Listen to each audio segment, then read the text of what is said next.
So, hey everyone, I just wanted to do a quick video. I was looking at some of my pieces during cleaning, and I just had some observations about the pommels for those of us who are looking at Valiant pieces, Darksword pieces, or even, you know, the Hanwei Tinker that's on the table right now.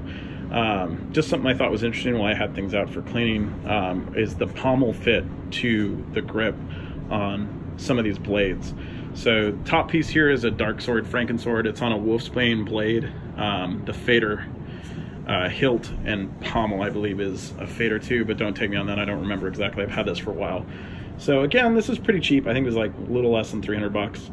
But you can see the pommel fit's really rough on the bottom here. Grip is okay. It's more standard than what I've seen on Darksword pieces.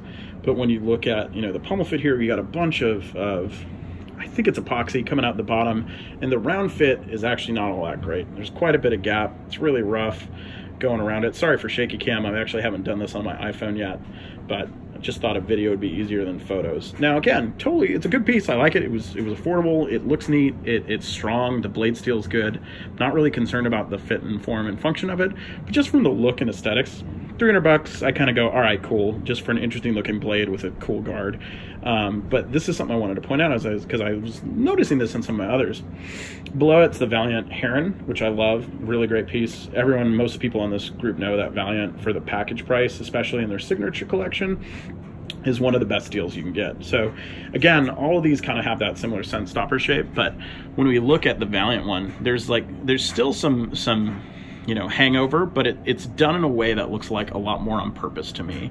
Like, it's got the more aesthetic appeal to it. It's not just a round oval. It's got some slots that line up. It just looks more finished as we go through. Now, again, price point between this, you know, like I said, 300 bucks here. I think the Heron's like 640-ish in that realm. But again, you're getting a suspension system scabbard. You're getting better leather work overall.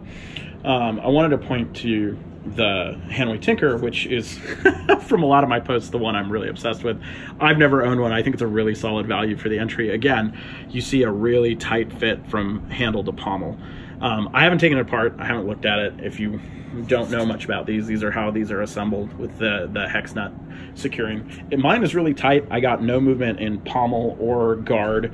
Blade looks really good. Sharpness on mine out of the box is actually pretty good. But again, just found it really interesting how nice the transition was in the pommel.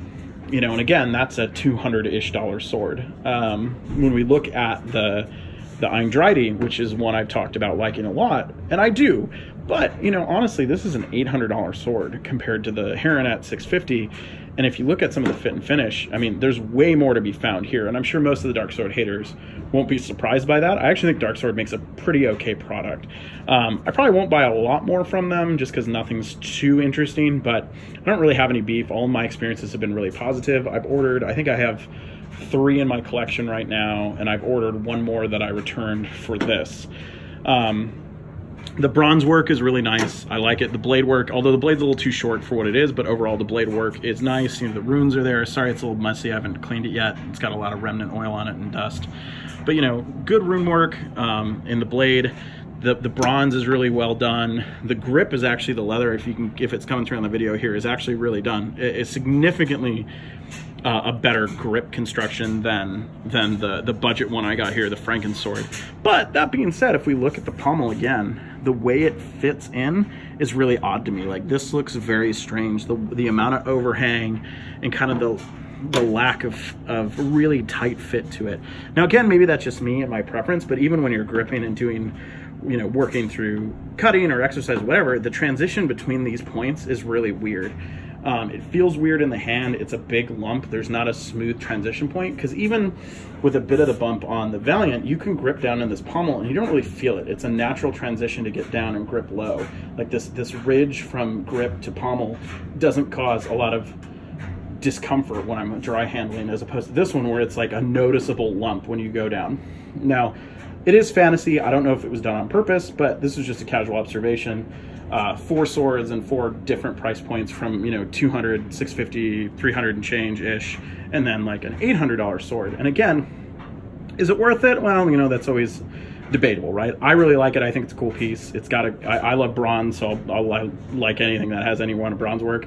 Like I said, I probably won't buy anything else right now.